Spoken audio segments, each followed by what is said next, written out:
Go ahead and begin. Thank you for, we don't have to be that close, but I do like being close to you. So I'm Monica Favo, I'm the Wellness Administrator. I'm happy to have Dr. Nandi here with us today. He is the Director for the Center for Inflammatory Bowel Disease and Assistant Professor of Medicine. And you can also follow him on Twitter, Instagram, and the web at this handle, FitWitMD, so please check that out after the presentation. So if you're watching online, there are 50 of you currently. Please email me and tell me that you're here. My email is M as in Monica, E as in Elephant, F as in Frank 55. It's just a lot for me to try to take that from the chat box and put it on paper. So if you're on the internet, please just email me during the presentation. Tell me you're here and I'll get you. I've got you. You're going to get $15, 15 wellness points for being here today. I'll get yours too. So awesome. Everyone will be taken care of. And if you have any questions, you can email me.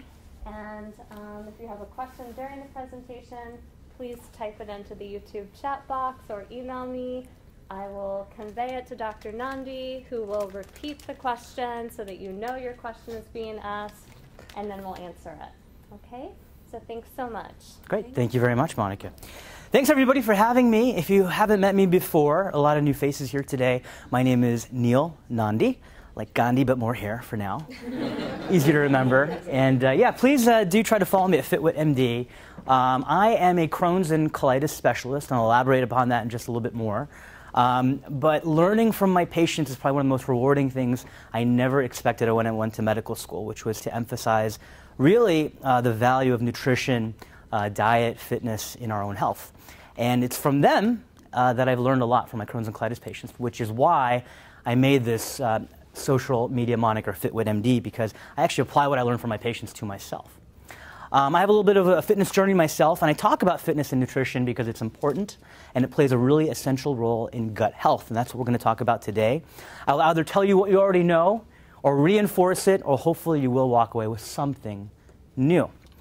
So this is not a topic, this is not a lecture just on colonoscopy. We have a little bit on that here. It's not just about why you should get screened. It's actually a talk that's been designed to emphasize the facets of nutrition that I talked about, and also kind of demystify or bunk some myths that you may have learned in the lay public. So again, if you want to learn more about the work that I do, not only here at Drexel in terms of my research, but my patient advocacy and my educational work, follow here on Instagram, Twitter, or Facebook, because I regularly post and provide opportunities for you to engage and contribute to what I do. So we're going to actually take a look very closely at things under the microscope that we hear about in day-to-day conversation. No matter what kind of TV channel you're turning on, CNN, NBC, Fox News, or online, where we consume a lot of digital health media on different types of websites, there's a lot of myth. A lot of myth. And in this day and age, the age of social media, we call that SoMe, if you're online, there is a lot of medical information being purveyed by those who are not qualified to be giving you medical information. And the thing is, as a lay public, you don't know any better. Why would you question somebody who looks official, right? You're not necessarily looking at their credentials or stalking them on LinkedIn, right? But we should be. Whenever you get information online, if you get information from me, question me, look me up, challenge me, ask me to cite references. You should be doing that, because there is a lot of harm that has been done to good people because they listened to somebody on social media who was not authorized or educated enough to give that kind of information, okay? So I want to put that out there. And there's a movement, right now across the world on SoMe doctors, okay, who are participating in social media to kind of make sure that everyone's on a level playing field. So myth versus reality. This is my petri dish, okay? Everything is going to come down to gut health. Everything's going to come down to fecal-oral routes of contamination, and everything's going to grow in a petri dish.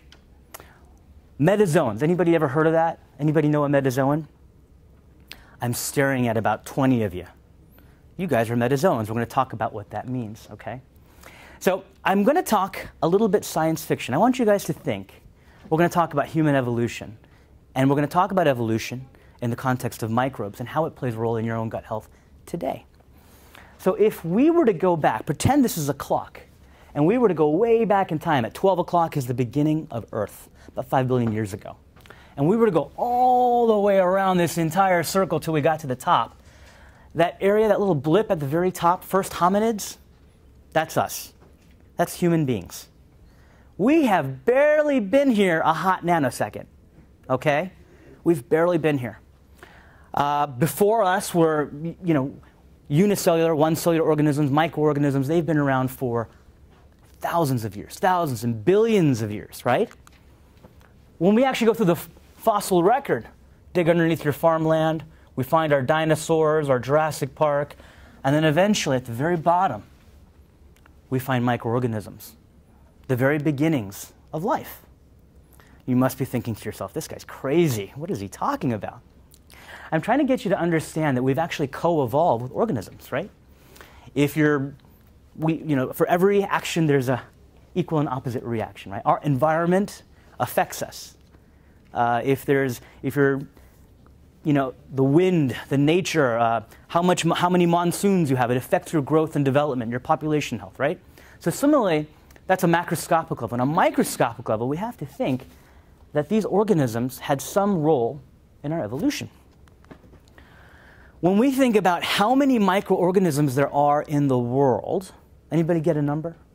Can you guess how many bacteria? Just bacteria, not viruses, not fungi, just bacteria.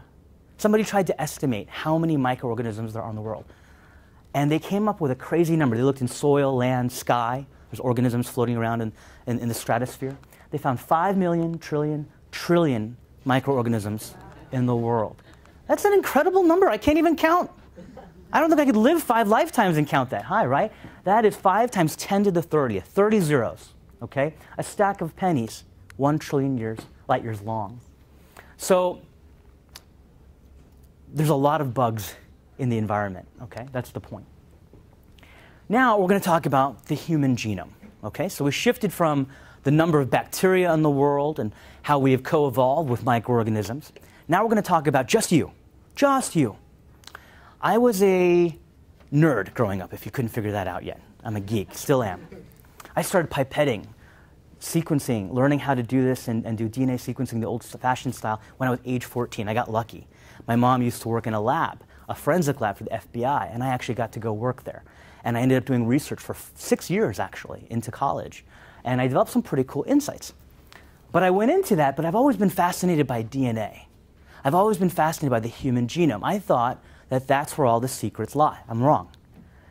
And we'll get to why I was wrong. In about 1997, the Human Genome Project published the first set of human genes, 20,000 human genes. And that might sound amazing to you, 20,000 different proteins that interact in your gut and interact in your body in every single cell.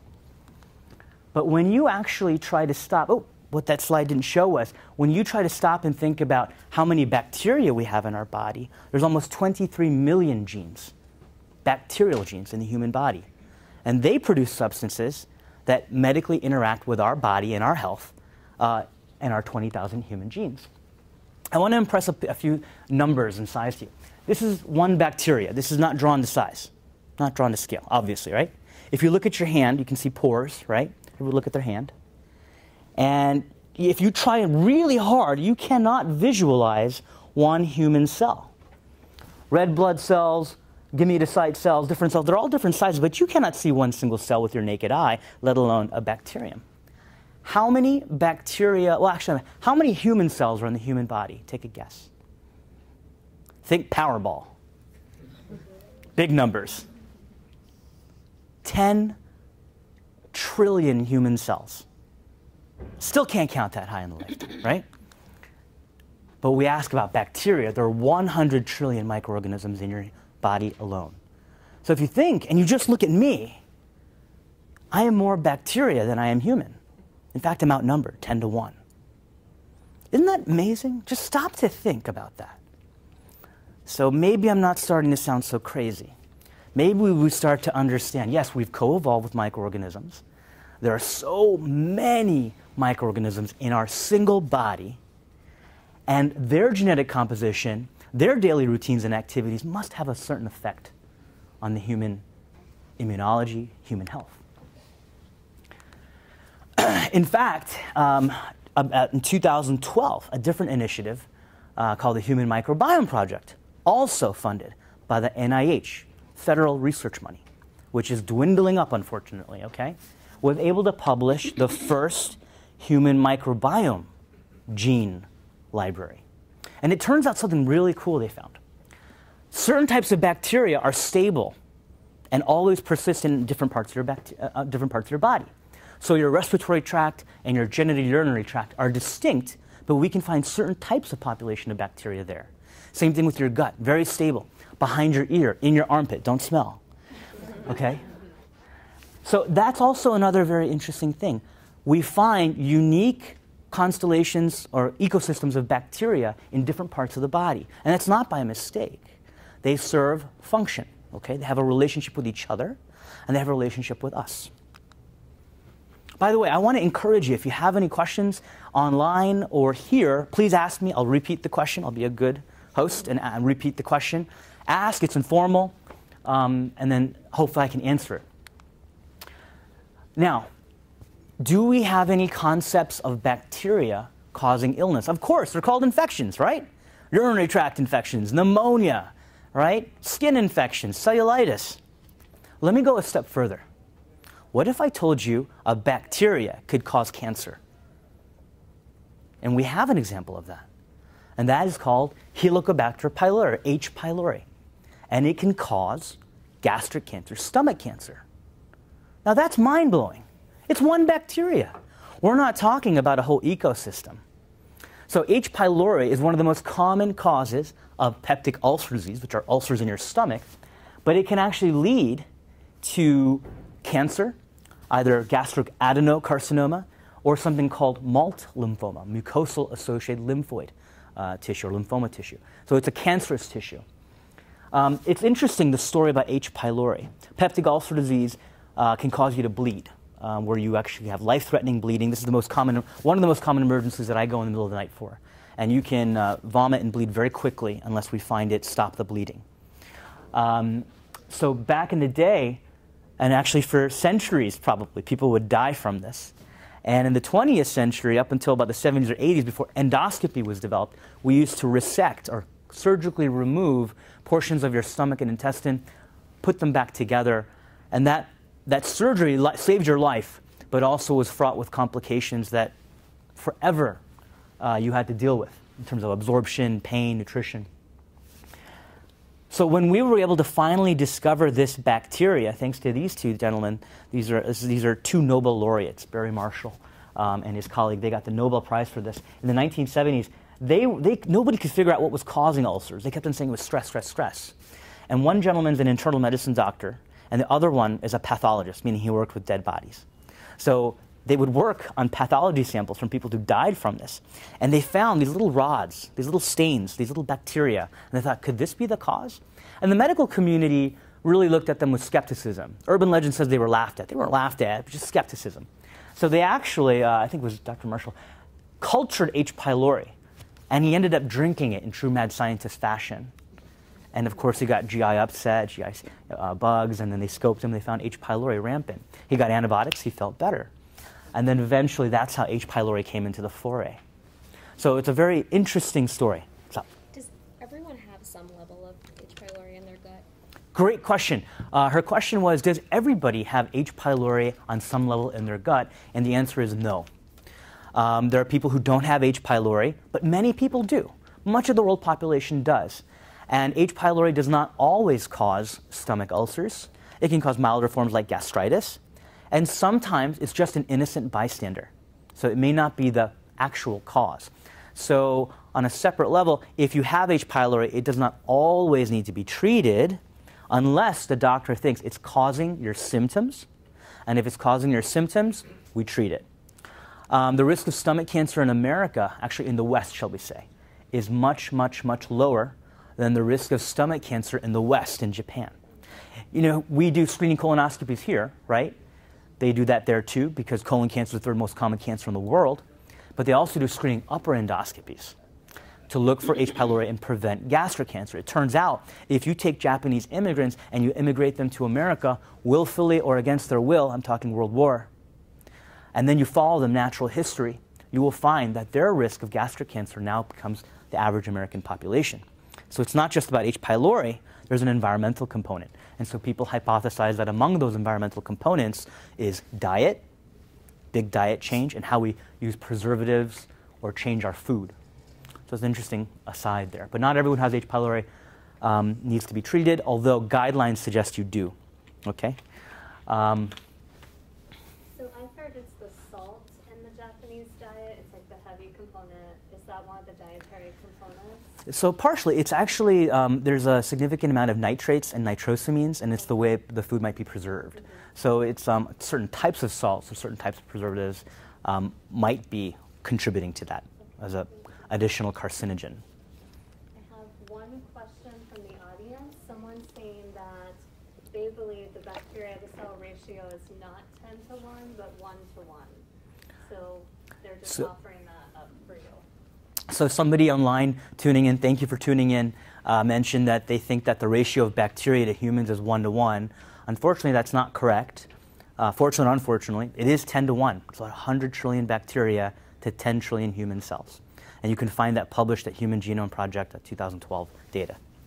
Question about H. pylori. I had a friend from Colombia who immigrated to the U.S. and he had a problem with H. pylori, and his doctor seemed to indicate that it came from the drinking water that he was exposed to in his childhood in Colombia. Does that make sense to you? It does and it doesn't. So earlier I said, so when we have infections, we're at the office, or we're at the library, or we're at the school, and we come home with diarrhea, everyone asks, how did I get this? And I tell you, it's fecal oral. I say it so calmly, and everyone else just gets green and grossed out. But it means, somebody went to the bathroom, right? They pooped. They cleaned themselves properly. They may or may not have washed their hands. They may or may not have grazed their clothing or the doorknob or something. And then someone else comes by and picks it up. It's not something that you can see with their eyes.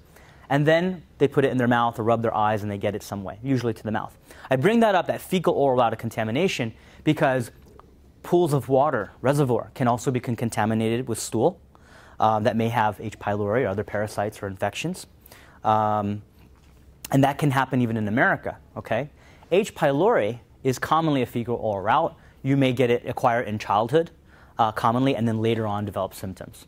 So how they received it, that's probably one of the mechanisms. I don't think it's just from water.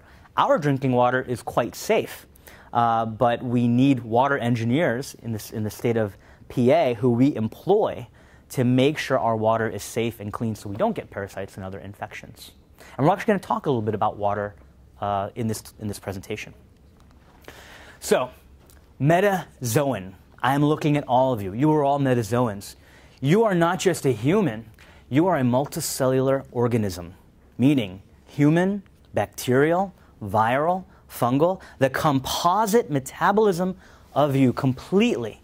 That is what we call the metazoan, the metagenome, and the study of it is called metabolomics, okay? So that is where medicine is going right now. This is the frontier we are exploring. We used to think DNA was the next frontier, and it still is, but it's human immunology and how it interacts with our environment, especially with microorganisms, okay? So it's pretty cool. You can go home and go, honey, I'm a metazoan. What? Okay. So, bugs, drugs, duds, a balancing act. So, we're going to talk about bacteria. Everyone, one of the most common questions I get in the clinic is, Doc, can you tell us more about good and gut bacteria and what kind of probiotics should I take? Hopefully I've set the stage so far for you to understand how complex manipulating your gut bacteria can possibly be. So I'm going to put air quotes, and hopefully you can see them on the screen, but I'm going to put good bacteria and bad bacteria. It's it's too black and white to claim them as either or. Everything serves a function, okay?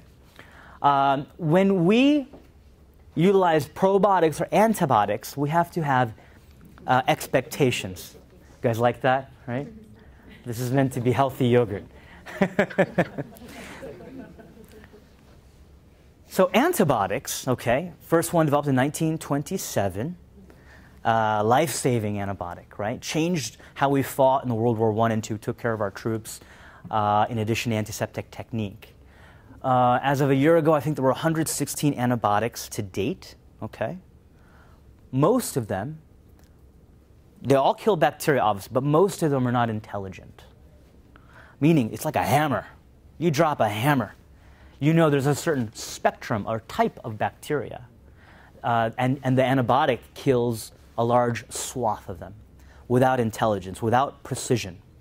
If I want to knock out that one chair, instead of knocking out that one chair with this little scratch, it knocks out all the chairs in the room, and you're sitting in them. So the bad chairs and the good people all knocked out. That's not what we want. So antibiotics are life-saving. They are important. I am not anti-antibiotic. But I do believe in what we call antibiotic stewardship, meaning we have to responsibly provide antibiotics to everyone. The average 20-year-old in America receives about 17 rounds of antibiotics by the time they're age 20. Isn't that crazy? That's a lot of antibiotics. When you go to the doctor with the sniffles, the sinusitis, or some type of cough, not all doctors, but some doctors will reflexively give you an antibiotic. Does that mean, what am I saying? I'm saying that many infections, antibiotics can be avoided. Many are viral. Trust in your doctor. If they really believe that's the right thing for you, you can question. You have the right to question. You should question. But then, be cautious. Too much antibiotics can actually kill too many good bacteria. So we have to be very, very careful about how we weigh this. When we have 100 trillion bacteria and we take an antibiotic, I'm going to give some examples instead of brand names so I don't get sued. Amoxicillin, clindamycin, even metronidazole. These antibiotics are very broad spectrum, and they kill not only the bad bacteria that's causing the urinary tract infection or the skin infection, but because you swallow them or they're given IV, they circulate throughout the entire body, meaning they can kill bacteria in your gut and bacteria around the body, depending on how well they penetrate. So they are not just focused on looking for the urinary tract infection or looking right for the pneumonia. They're broad spectrum. Most antibiotics, not all, but most antibiotics are considered broad spectrum. So it may make sense to you that when we have this balance of good and bad, that when we take antibiotics, both those levels go down. And now we have some different type of balance. We can call this dysbiosis or imbalance in bacteria, and you may have different symptoms. For instance, I won't ask for a raise of hands unless you want to offer, but anybody ever taken an antibiotic and then gotten diarrhea on it? There we go. Thank you for being honest. Thank you for being honest. And this is called antibiotic-associated diarrhea. It's very common, actually.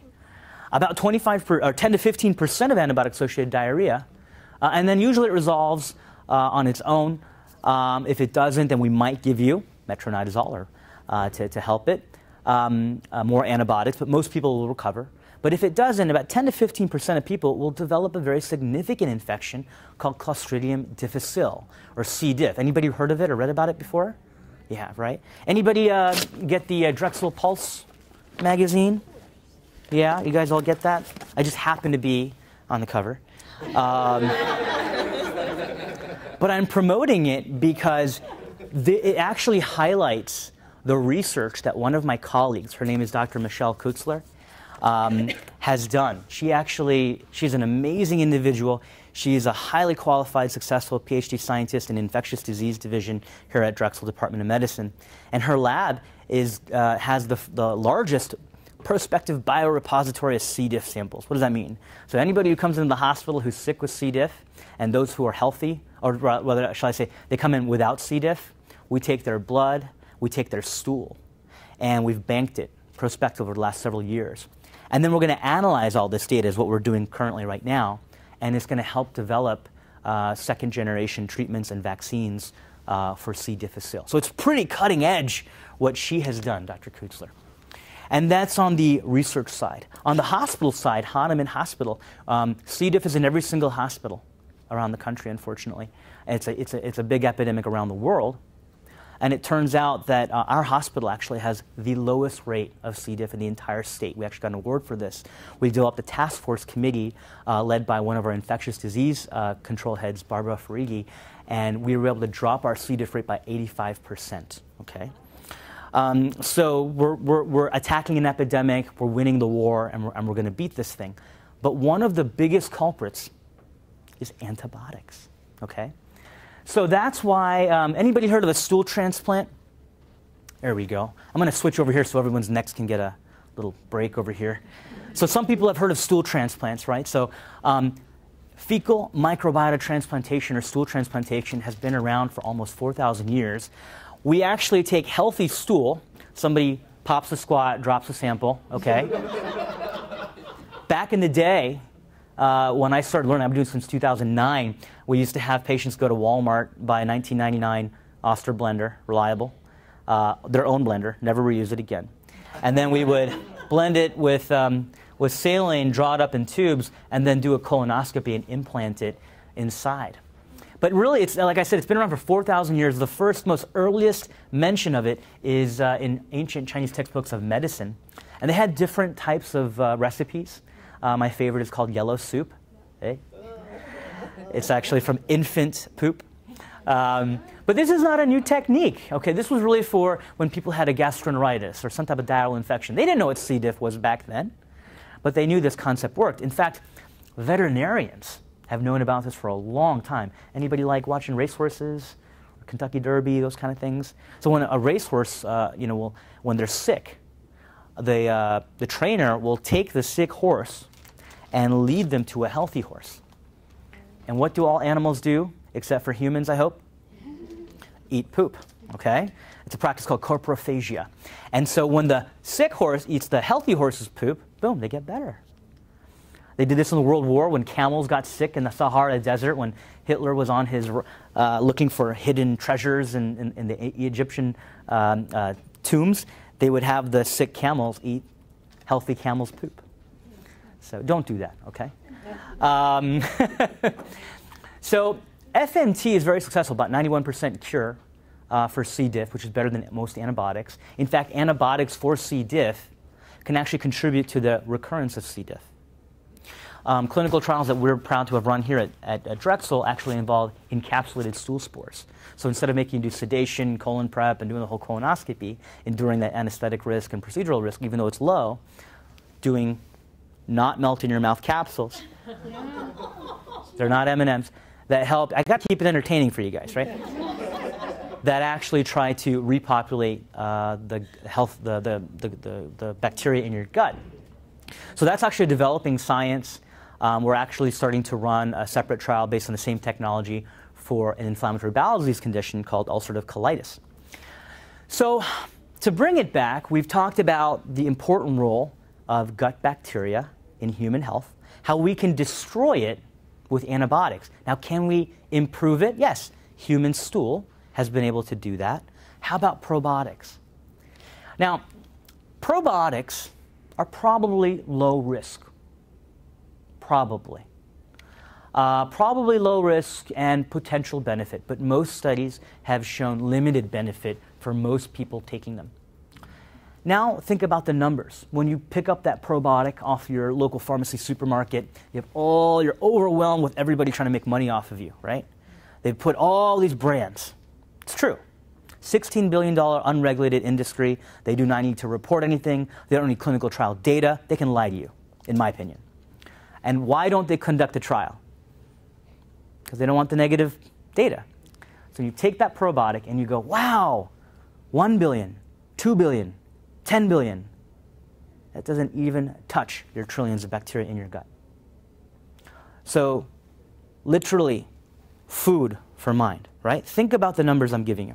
I'm not saying that they don't work out right. There are certain types of probiotics that I'll detail that may help certain types of people in certain conditions. But if I'm talking to a general audience, it may not help most. Do I take a probiotic?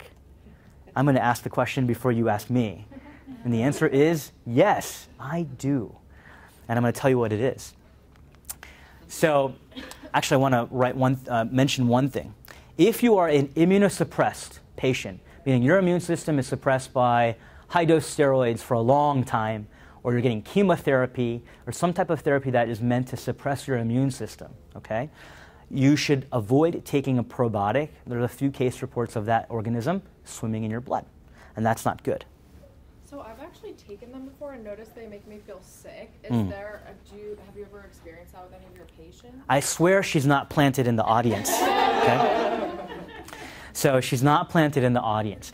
So yes, some patients will report feeling sick. And most of the literature or things that you hear in the media about how probiotics are do this and do that, and you take them and I feel great. Or people are on and say, well, it didn't do anything for me. But recently, in the last 3 months, there have been some literature to say that patients actually may have side effects from them, okay?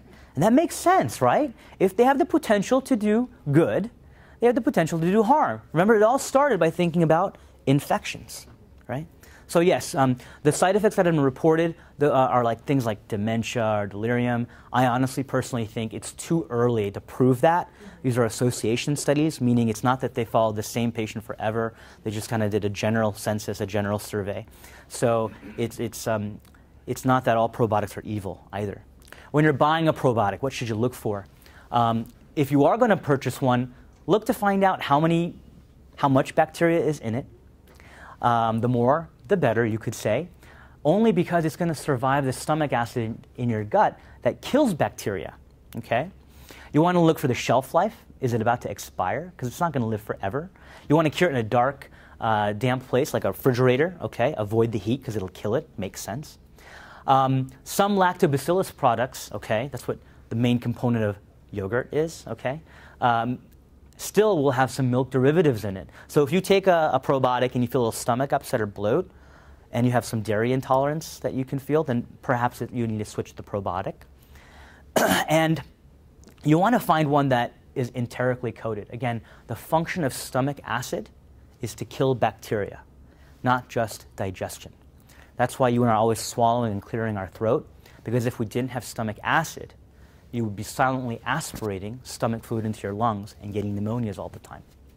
So we prefer patients not to be on strong antacids forever, and to be aware that if they get a probiotic, it needs to be enterically coated. Because if it's not, purchase, swallow, acid kills the bacteria, no effect for you. You've just handed your money over is all you've done. Okay? So what do I recommend? I recommend naturally fermented products, okay?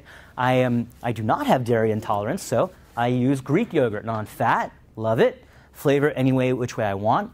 Sour cream is great, kefir, okay? Sauerkraut, fermented cabbage. You have to be a little careful if you're sensitive to bloating because it's a lot of cabbage. Miso is fermented soy, and so is tempeh. And then it's not up there, but I also regularly drink kombucha. Okay, kombucha is an Asian fermented drink. Not everyone has the taste for it. Some of them are flavored. You like it, right? Yeah, kombucha bar. We'll just make mixed drinks. And the kombucha is fantastic. You have to be aware, though. Once you get a good thing, it's really easy not to make it good for you, right? Again, yogurt.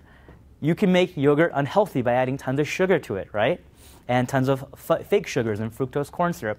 Or you can make it really healthy and start from scratch. So a lot of the companies selling you yogurt have understood that, right? Same thing with kombucha. If you look at all the different types of kombucha, most of them are trying to be health-oriented, but make sure there's not too much junk in there either. So always read your labels and ingredients. All right. So we really are what we eat. Oh, we have a question.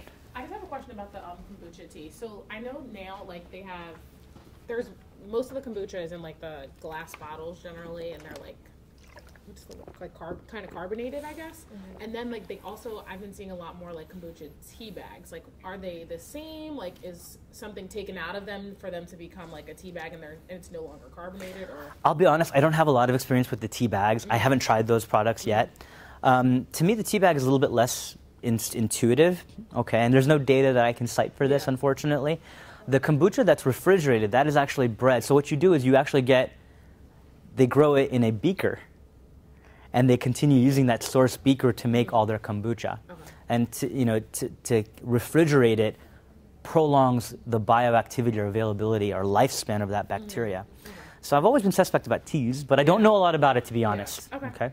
Thank you. I don't want to give you bad information ever. No, I appreciate it. Yeah. So we really are what we eat. And when we eat food, guess who else is eating? Your gut bacteria. So you guys are catching on, right? So this is where we get down to brain and gut, okay? So I'm an IBD specialist, inflammatory bowel disease, Crohn's and colitis. That's what I dedicated my life to. But I see a lot of patients who have IBD who have IBS, irritable bowel syndrome. And I have other patients who don't have IBD, just IBS. And then I see healthy people too, okay? So obviously I see the whole gamut. But when I hear of symptoms that patients are having, I try to think broadly about them because I don't assume their diagnosis. And one thing that we've grown to embrace is this brain-gut axis. There's an actual nerve called the vagal nerve that connects your brain down to your guts, and multiple branches. That nerve helps control peristalsis, motility, where the intestine contracts and relaxes to push food and debris through. It also allows, when you get lots of gas or bloating or distension in your gut, all those nervous system signals travel backwards up that nerve too. So this gut-brain axis is a real axis. That's why you can have symptoms and feel them, okay? One of the most common things that causes bloat and gas, which is a very common thing. I mean, I'll ask, who gets bloated and gassy? Everybody does, right? Who passes gas? See how your hands didn't go up so fast? But I know you do. When we eat food, we produce waste matter. When you take a fine grape and you turn it into a fine wine, it produces waste too, because it's being fermented by yeast and bacteria. Right? So you open that vat up and lots of gas and chemicals come out. Then it has to be filtered and purified. So when we eat food, we're eating not for 2, like a pregnant mother, we're eating for 1 trillion, right? 10 trillion, right? 100 trillion. Our gut bacteria must digest our food first. After they digest the food, they break it down into a form where we can actually absorb. That's so cool. That is so cool. Our bacteria, our organisms have to digest first before we can absorb. And then they release waste matter in the form of gas or other substances. So a common symptom that we get consulted for is, Doc, I got a lot of bloat and gas. And it might be due to FODMAPs. The F stands for fermentable. Now that should make sense. Gut bacteria, fermenting. And the rest of these letters stand for carbohydrates and naturally occurring alcohols in our food. So fermentable oligosaccharide, disaccharide, monosaccharide, and polyols. You can actually look this up online. I see people writing this down here, so I assume if you're tuning in right now that you're looking it up online. I recommend a particular website. It's non-branded, founded by educational grant money. It's called myginutrition.com. Again, that's M-Y, M as in mom, myginutrition.com. It's not about general GI nutrition, but I think FODMAP.com was taken. So it is about how to implement the low FODMAP regimen in your diet. A lot of this study of this is actually done at Monash University, and they're the ones who've really popularized and given data and credence to this type of regimen. So you can learn about FODMAPs. Let me go back to that real quick. The idea behind FODMAPs is, examples of FODMAPs are like onions, garlic, apples, Brussels sprouts, cauliflower, broccoli. I see a lot of people's heads nodding, right? All yummy vegetables, right? But they can cause a lot of bloat. The idea is you go through a 2 to 6 week phase where you eliminate. You eliminate triggers and you kind of clean up the diet, go to your kitchen pantry, kind of get stuff out, give food away to people that you know are triggers, and you simplify your diet. And when you simplify your diet, then you can figure out what your actual triggers are. Now here's the most important part. You have to reintroduce. Some people continue to eliminate certain whole blocks of food from their diet. And the problem with that is food is not just nutrition, food is medicine. Food is natural fuel for your body. So a broccoli has tons of vitamin C that you're depriving yourself of. So instead of eating a whole head of broccoli, maybe you can eat just a little bit, right? So you need to have variety in your diet. You have to reintroduce food groups one at a time so you can tolerate them and play around with how much you can tolerate. That website's a wonderful website, series of education. It's a series of educational videos that will teach you how to eliminate, identify, eliminate, and then reintroduce. All right. I want to get through all the stuff I got here. So we're going to talk a little bit about other types of food. So I am not perfect about my diet, okay? But I lost 35 pounds through exercise and nutrition. Yay! I've got those South Asian genes trying to give me diabetes, so I got to work hard for it, right? And I learned the importance of eating the rainbow, okay? I'm famous for saying this. Eating the rainbow. The more multicolored your plate is, the more beautiful colors you have there, you can be assured there's tons of rich antioxidants, vitamins, minerals that you can just munch on and fuel your body. We need vitamins and minerals because they serve as cofactors for enzymatic reactions in our cells. They help our immune system function. If you deprive yourself the good stuff, then your cells can't function. They make mistakes in their DNA, in their synthesis, leading to cancer. They make mistakes in the immune system so they don't fight off certain infections. So you get infections. So you see, this is why I said food is medicine. So you have to eat right, and eat the rainbow is one way to be assured. So salads and fruits, I need to eat more fruits, okay? But salads are kind of my way to get that into my diet. How about a multivitamin? I always get asked, what about a multivitamin? Well, I'll be honest. Most multivitamins, or the majority of a multivitamin, will get pooped out. And, but I still take one. Because if you take one daily, you'll have some absorption of micronutrients. The one I choose to take is a plant-based multivitamin, because I'm very convinced that something kind of manufactured theoretically should make sense, but something naturally packaged from vegetable extracts, kind of more natural, has all the cofactors, for vitamin D absorption or iron absorption with my vitamin C. Most things in your body that you need don't get absorbed one by one. They need other elements and vitamins together to be both absorbed. So I use a plant-based multivitamin. And there are no clinical studies to support that. I'll be forthright and honest about that, but that's my practice. And I think hopefully you can understand why I believe that. So, a couple of powerhouse things. Doc, are there certain things that I can eat healthy and focus on that will help me feel great, give me protein, nutrition, and maybe help me lose some weight? Yes, there are. And there's a wonderful doctor named Dr. Joel Fuhrman. Ever heard of him? Look him up. Big fan. Hope to meet him one day. But he has this terminology that he coined. This is from him. G-bombs, okay? Greens, beans, onions, mushrooms, berries, and seeds, okay? You can make a wonderful meal out of any combination here, okay? If you don't see your favorite vegetable on here, it doesn't mean anything. Every vegetable is good for you, okay? But these are kind of like the magic ones that provide healthy sources of iron and vitamin D, healthy sources of protein. Onions are rich in inulin, a prebiotic. Mushrooms, berries, and seeds have a high amount of antioxidants and also omega-3s and good fats in the seeds, healthy oils that your body needs to function. So these are kind of the magic things. And, you make a salad.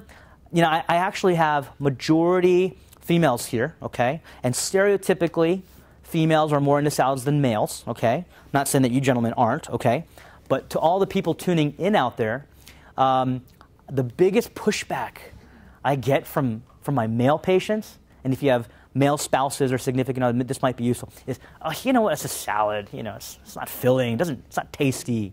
You can make a really tasty salad, right? Sweet and savory. You mix it up, right? You got your base of greens. And I do this in clinic. I write it out with my patients so they can read my handwriting. And you have a base of greens, and you not only pick these healthy types of vegetables, but you contrast the flavor with something sweet like berries, okay? It can be dried cranberries or something like that. Healthy nuts for some crunch, a little almond, a little flaxseed, whatever you might be. And then you have a nice protein that you can lay down there. It can be tofu or a healthy dose of beans. If you do eat meat or fish, it can be some healthy fillet of salmon that you can prep on Sundays for the week. But there's a great way to motivate anybody, okay, to eat salads. Question? I just have a comment from the audience. Someone's saying that they take a plant-based vitamin supplement and it's easier on their stomach. So, to repeat it for our live audience and out there in social media space, one of our viewers said that they take a plant-based vitamin and that it's easier on their stomach. Thank you for sharing that with us. you'll find that certain types of supplements will actually disagree with you. And everyone's a little different. Perhaps the most common supplement, I know you said a multivitamin, but is iron. Anybody take an iron supplement or ever taken one before? Has it ever caused GI upset? So there's a reason for that. So oral iron's a good thing. It's cheap, it's available. If you've been diagnosed with iron deficiency anemia, then it's useful to take as long as it doesn't cause GI upset. You see, our body recycles iron. We need iron to make blood.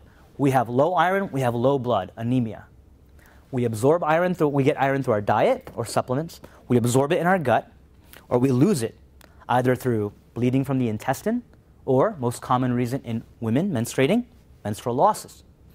Therefore, if we have more loss than absorption, we will become iron deficient. So commonly, people get iron supplements. But oral iron may cause you constipation or nausea or cramping through a reaction called the Fenton reaction. Go back to organic chemistry. The iron actually combines with chemicals in your gut, releases reactive oxygen species, and it causes all this discomfort. If you happen to be a Crohn's or colitis patient with active disease, those patients unfortunately get iron supplements, and it actually can cause flares. So we actually do not recommend iron supplements if you have active disease in your gut. But iron supplements may disagree with you. Not all vitamins will, but they can. We just have a shout out. Someone saying, "I'm a man eating a salad right now." Love you. If you can't hear, you're getting a round of applause from everybody. Okay. Thank you. Question. Do you know any of the science behind, I guess, iron supplements coated in vitamin C? So, like, I've been anemic since I was probably like 11, and so I've pretty much taken the same. It's like an organic vitamin that is an iron supplement coated in vitamin C, and that's like supposed to be, I guess, to get rid of those other issues. So I don't know. Have you heard any? Yeah, absolutely. So vitamin C is a necessary cofactor for iron absorption.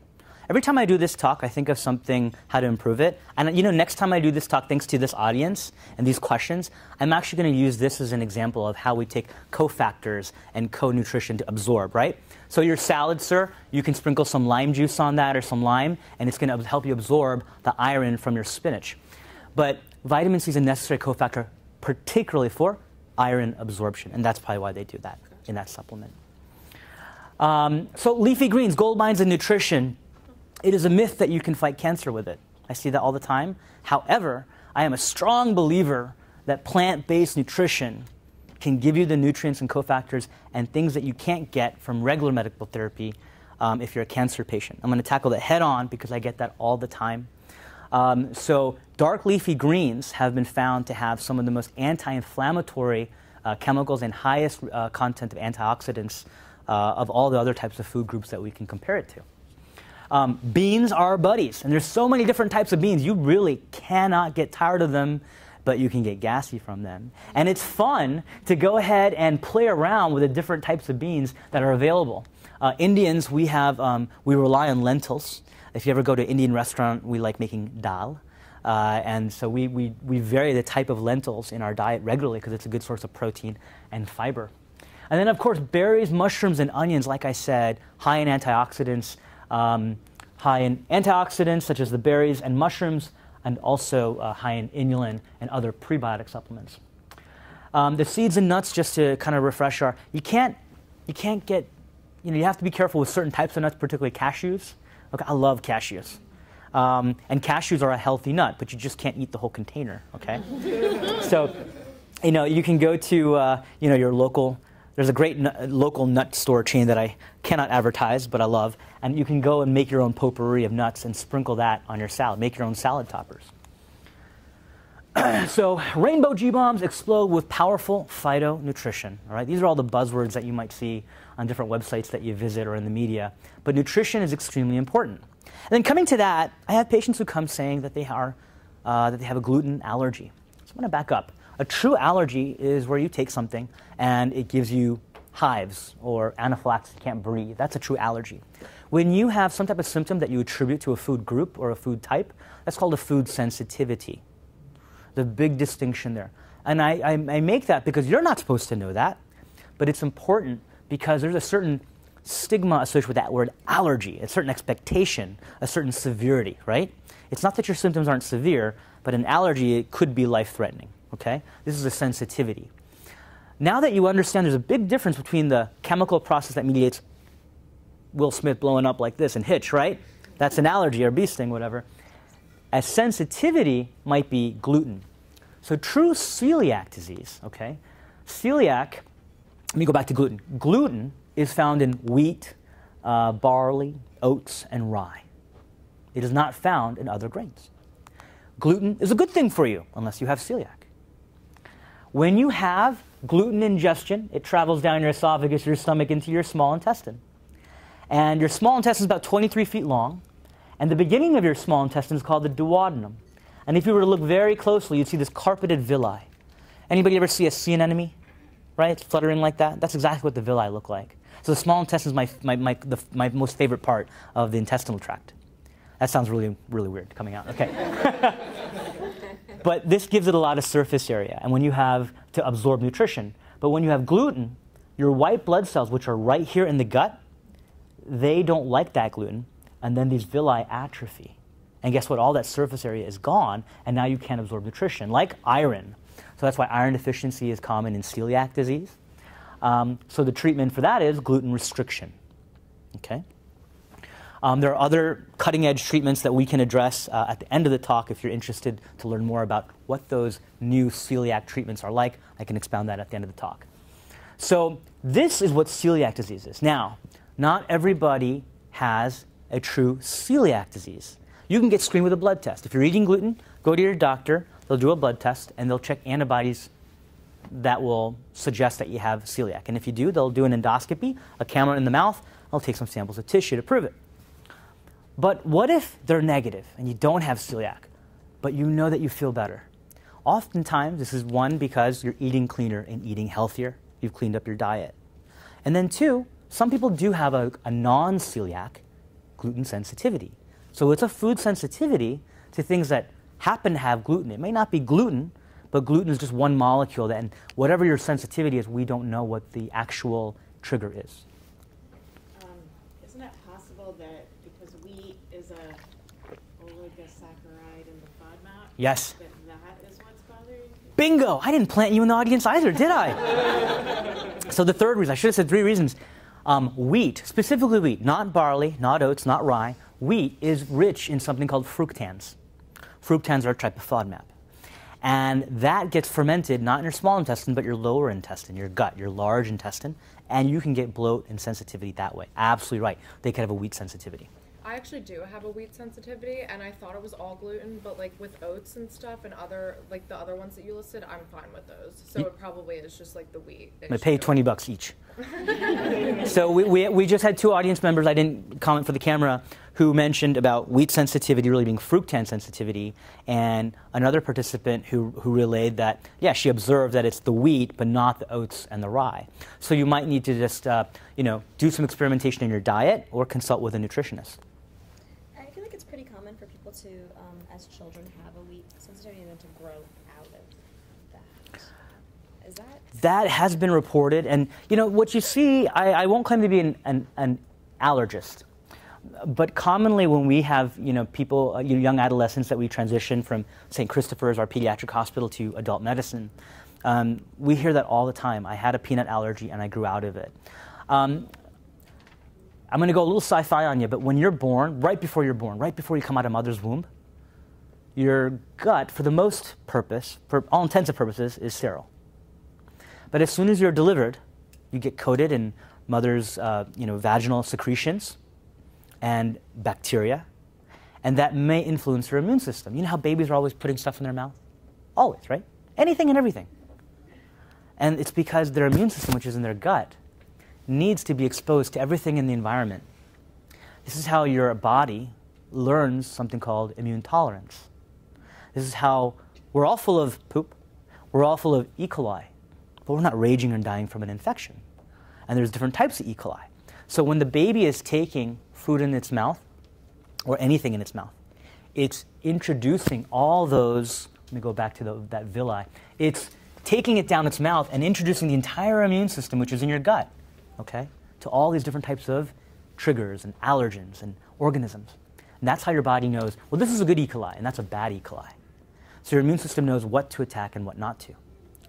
When our immune system is programmed the wrong way, then our immune system may interpret a normal type of gut organism as bad. And that may set us up for other illnesses later on in life. This may also be the explanation for why sometimes our immune system will adapt over time and we may lose an allergic sensitivity to peanuts or wheat or whatever it might be. So what you're saying is I can feed my kids peanuts from an early age, and it's good for them? I don't know all the details, so I won't give you medical advice, but I would consult with an allergy immunologist. Truly, I really would, because they may not always have the sensitivity. And there's also something called desensitization, which only a few allergy immunologists do in the city. Not many do. And if you're wherever you might be when this is being recorded, desensitization is where they give you an infusion and or a taste almost of the substance. They're not going to give you a whole peanut. They're going to give you like 1/1000 of the peanut. And then every time you see them, they give you a little bit more until your body has desensitized to the allergen.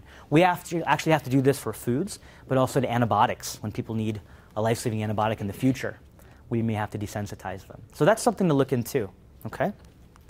You guys are full of great questions. So GI 101, just because of time, I'm going to go through this quickly because we kind of covered it a little bit. I only have this here because sometimes people don't know what a gastroenterologist does. They think we take cameras and stick them in places they don't belong.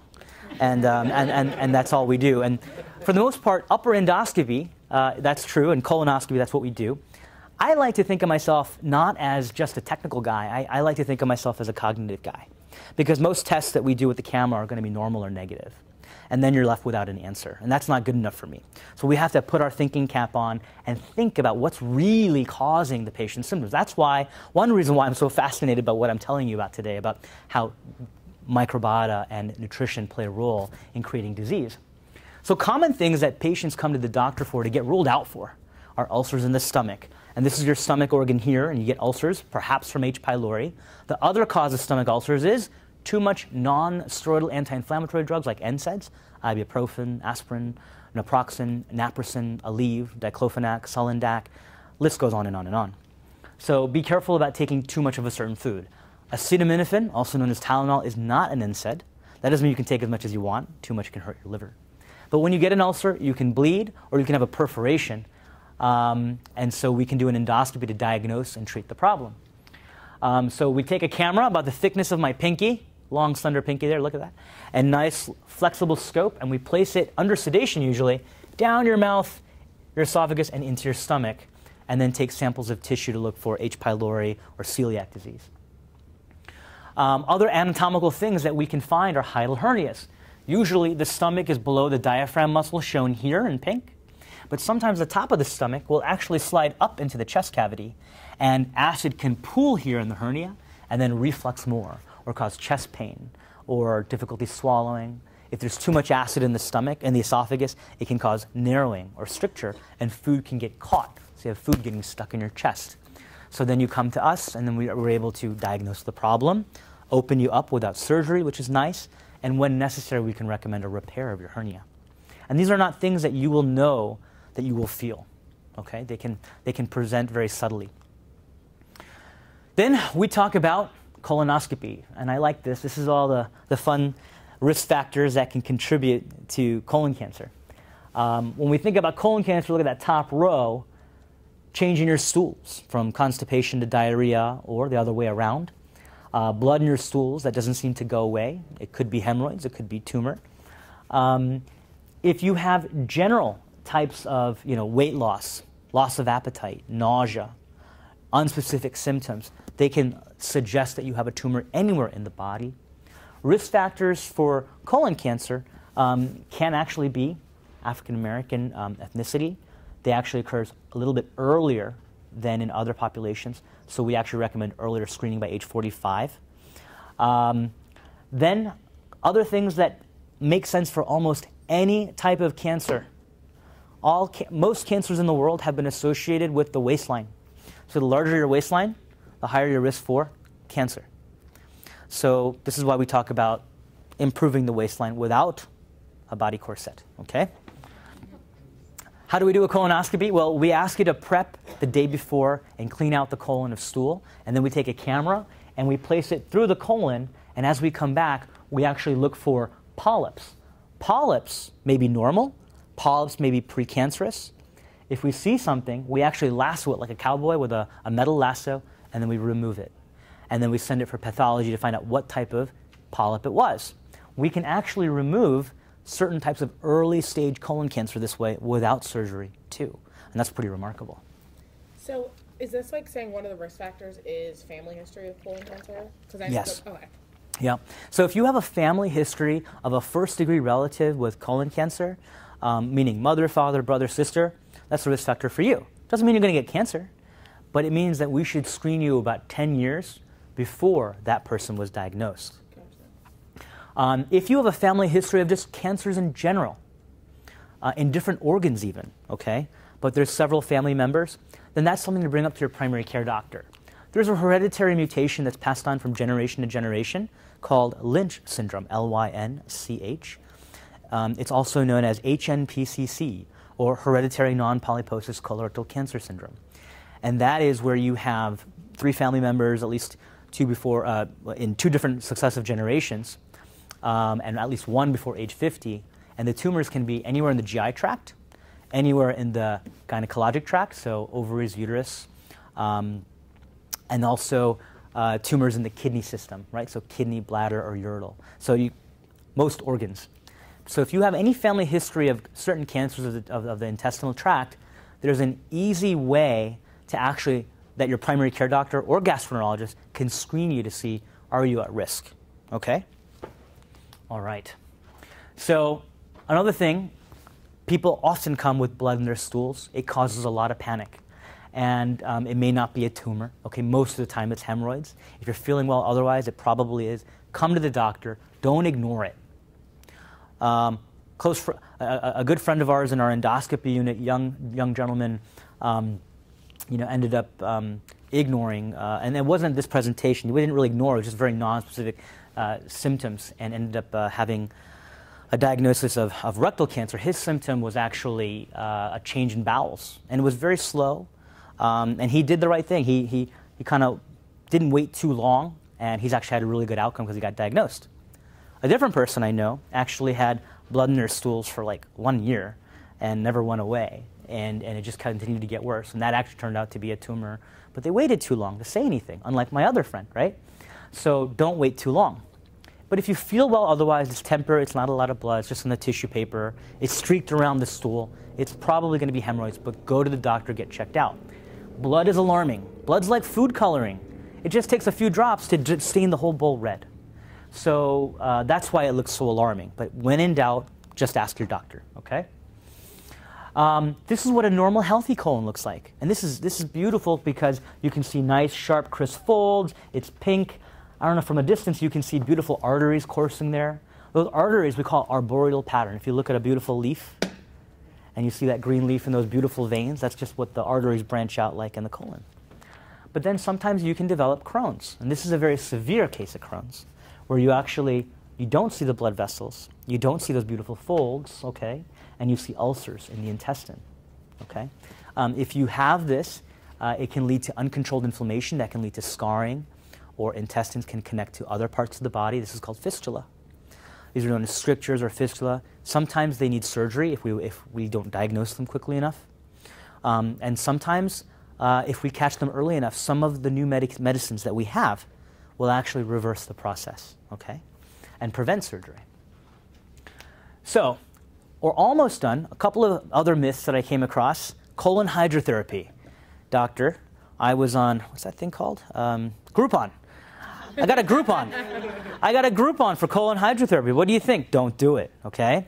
Colon hydrotherapy, they take a tube and put it up your bottom and try to sell you on the fact that you're spackled with stool inside. This is false. For the majority of patients, this is false, okay? Most of you are not full of poop in this instance where it doesn't come out. Most of you are not, okay, with rare exception.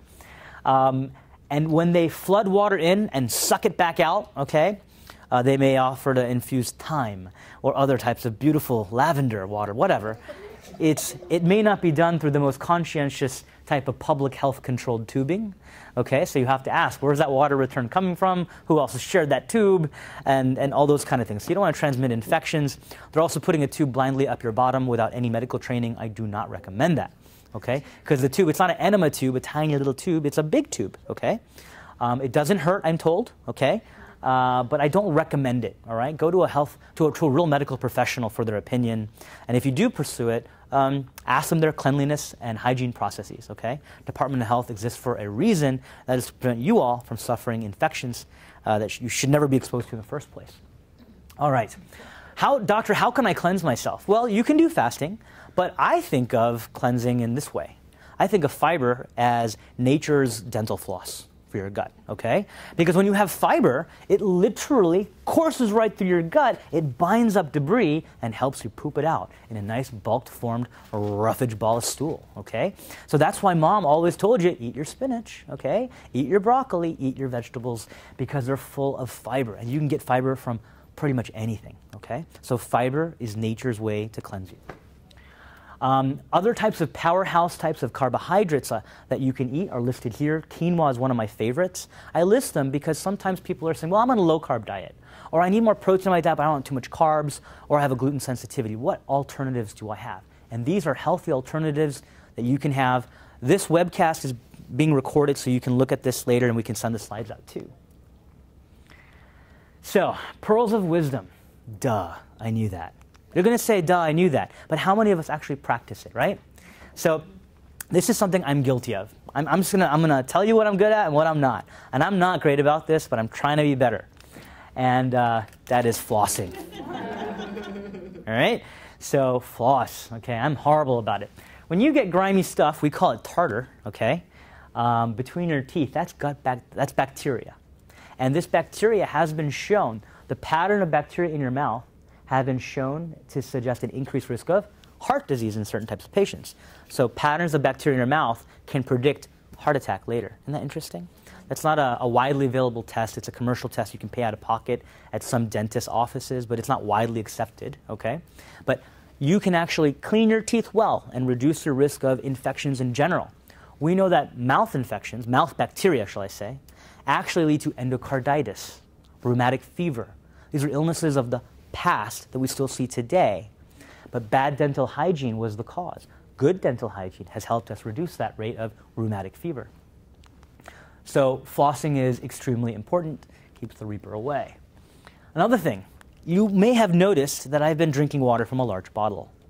I am not great about drinking water because I'm running between cases, procedures, patients, but I've been keeping this on me all the time, and I try to drink a minimum of 4 of these.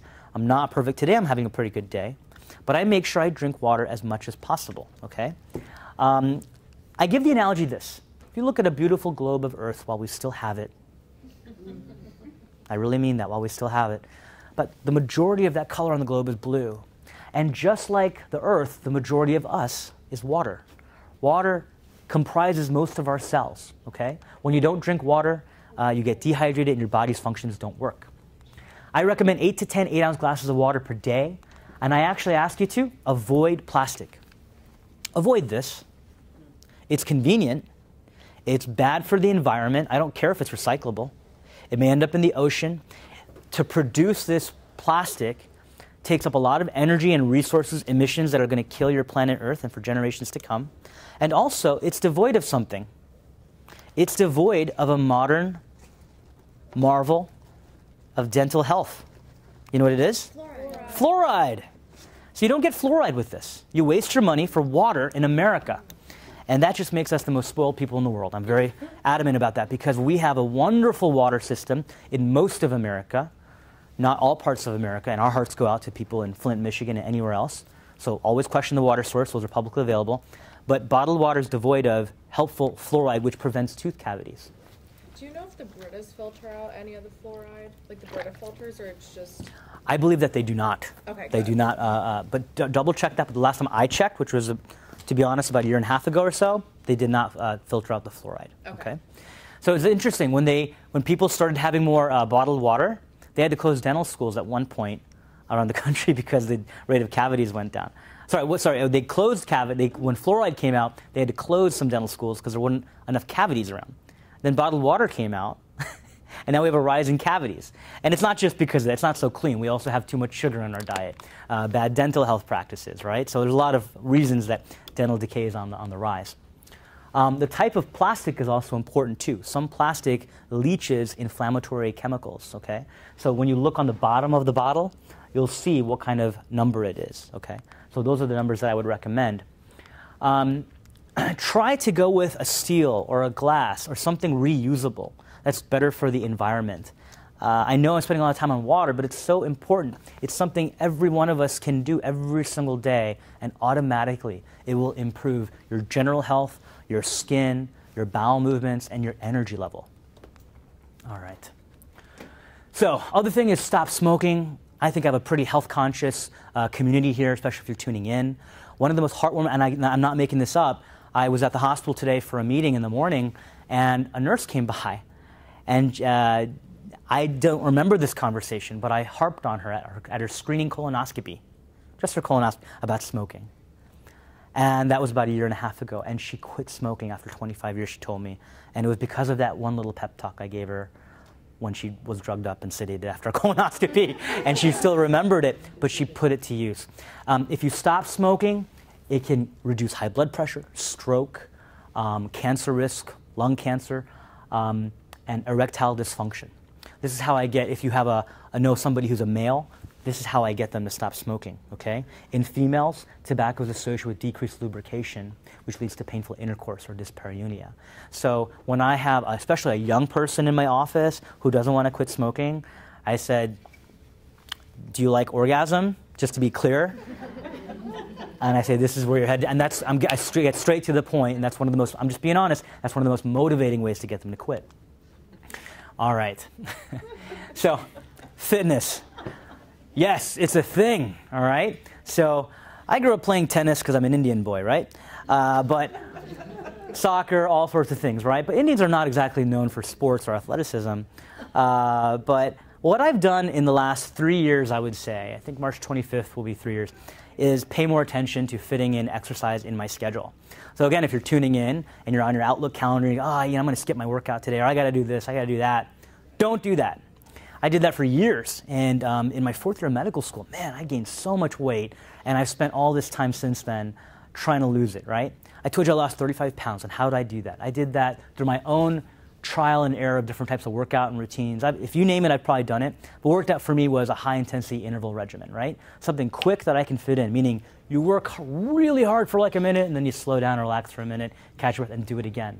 And if you do that for 30 minutes, on, off, you'll burn more calories than you would if you just went all out for 30 minutes, okay? So that's a regimen that I use. But I say everyone's different. Some people don't want to go to the gym and lift weights. Maybe you want to play a sport. Maybe dancing. Maybe you want to salsa merengue a little bit, you know? Maybe you want to find something that you enjoy or do different types of exercises to get fitness in. The other thing, the reason I mentioned Outlook was, this is pretty sad, but I was putting other priorities ahead of my own health. But I eventually came down to, in the beginning, of making it in my Outlook calendar and my busy day that this is my hour dedicated to exercise. Okay, now I don't have to do that anymore. Okay, now I've made it routine and habit.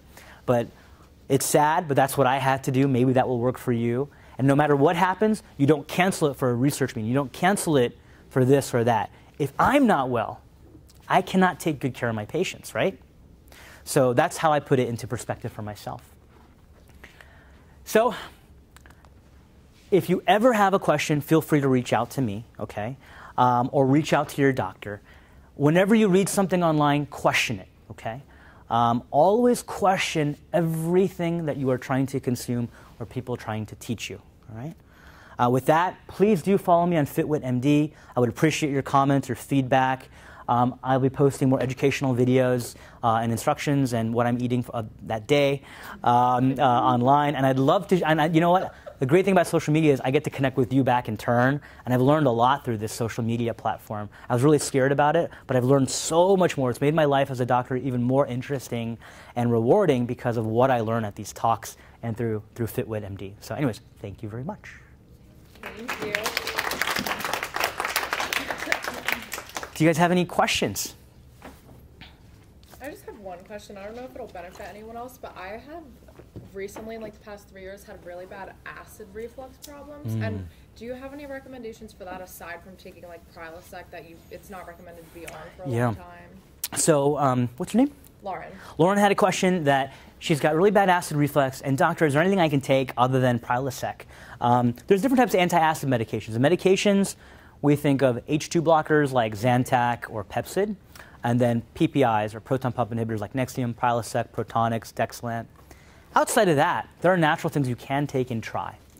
So if you've already tried diet, supplements that you can take that are natural are fennel seed, which is a natural anti-digestive. You go to an Indian restaurant, you see a little dish of seeds at the end, and you'll see people like take seeds in their hand and eat it at the end of the meal. That's why. Thank you. You can try cinnamon. You can try caraway oil, okay, or even encapsulated caraway oil. There's actually a commercial product where they've actually taken the oil from caraway, put it into a pill. I can tell you that name after the talk is over, or you can contact me. Again, I don't want to promote a certain product. But that supplement you can take, and it can sometimes ease some of the discomfort that you feel. Okay, great. Thank you. Absolutely. All right. Thank you very, very much. I really appreciate it.